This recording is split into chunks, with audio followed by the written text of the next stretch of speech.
भारतात अनेक ठिकाणी पर्यटन स्थळं नैसर्गिकरित्याच ज्याला म्हणूयात आपण डेव्हलप झाली होती. अशातच एक पर्यटन स्थळ जे ब्रिटिशांच्या काळातही मोठ्या प्रमाणात डेव्हलप झालं असं म्हणूयात, ते म्हणजे अलिबाग. अलिबाग हे जे अलिबाग म्हणूयात आपण, ज्याला एक बागेचं स्वरूप असलेलं ठिकाण होतं आणि अशा ठिकाणी वेगवेगळे समूह परंपरागत तिथे वास्तव्याला होते. जसं की कातकरी समूह किंवा शेतकरी समूह. आणि कातकरी समूह विशेष करून त्यामध्येही वेगवेगळ्या जमाती जाती असायच्या की जी मंडळी आपल्या कलेला शेतीमध्ये उतरवायची. आणि अशाच कलेला शेतीमध्ये उतरवणाऱ्या एका समूहाचं एक पीक आम्ही नंतर GI साठी घेतलं आणि ते म्हणजे होतं अलिबागचा पांढरा कांदा.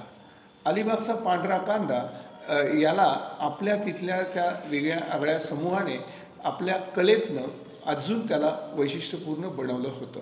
मुळात अलिबागच्या मातीमध्ये येणारा हा पांढरा कांदा हा औषधी गुणधर्माचा होता हे आम्हाला पूर्वी माहिती होतं, पण जेव्हा आम्ही GI केला ते अधिकरित्या आम्हाला सायंटिफिकली समोर आलं.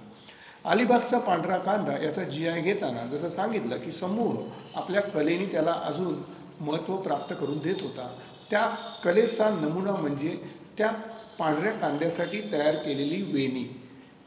पांढरा कांदा हा जमिनीतनं औषधी गुणधर्म येतो, परंतु त्याला टिकाऊपणा देण्याचं मोठं काम तिथला समूह करत होता. वेणी म्हणजे काय? आपल्याला वेणी म्हणजे सर्वसाधारणतः माहीत असेल की केसाची वेणी घातली जाते.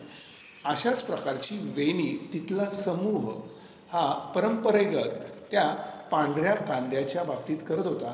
तो अशा प्रकाराने त्याला गुंतवत होता आणि ती वेणी तयार झाली की तो असा उलटा लटकून ठेवायचा, म्हणजे तो दीर्घकाळ टिकून राहील. तर पांढऱ्या कांद्याचा टिकाऊपणा, पांढऱ्या कांद्याचं वैशिष्ट्य म्हणजे दुसरं त्याचा औषधी गुणधर्म, या घटकांना धरून आम्ही GI घ्यायची सुरुवात केली आणि नुकताच आत्ता काही महिन्यापूर्वी पांढऱ्या कांद्याला GI मिळाला. पांढऱ्या कांद्याला GI मिळाल्याची बातमी प्रसिद्ध होती न होती लगेच कलकत्त्याच्या काही मॉल्समधनं या पांढऱ्या कांद्यासाठीच्या मागणी ज्याला म्हणूयात आपण ती वाढली आणि हा जो पांढरा कांदा केवळ बऱ्या प्रमाणात मुंबई किंवा सभागांमध्ये म्हणूयात आपण तो उपलब्ध होता, तो आता नंतर परराज्यात सुद्धा जाऊ लागला आणि अधिक चांगल्या प्रमाणात तो विक्री होऊ लागला.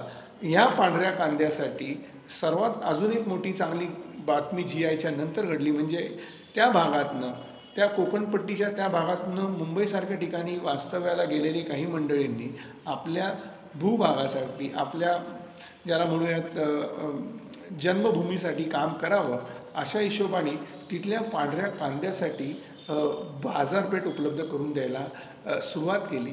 आणि त्याला त्यांनी GIचा जोड लावली की आमचा हा पांढरा कांदा हा GIचा आहे, ह्याला औषधी गुणधर्म आहे, हा टिकाऊ आहे आणि तो तुम्ही वापरावा. आणि त्यानुसार त्यांना लोकल मुंबईची मार्केटसुद्धा मोठ्या प्रमाणात आता मिळायला लागलेली आहे.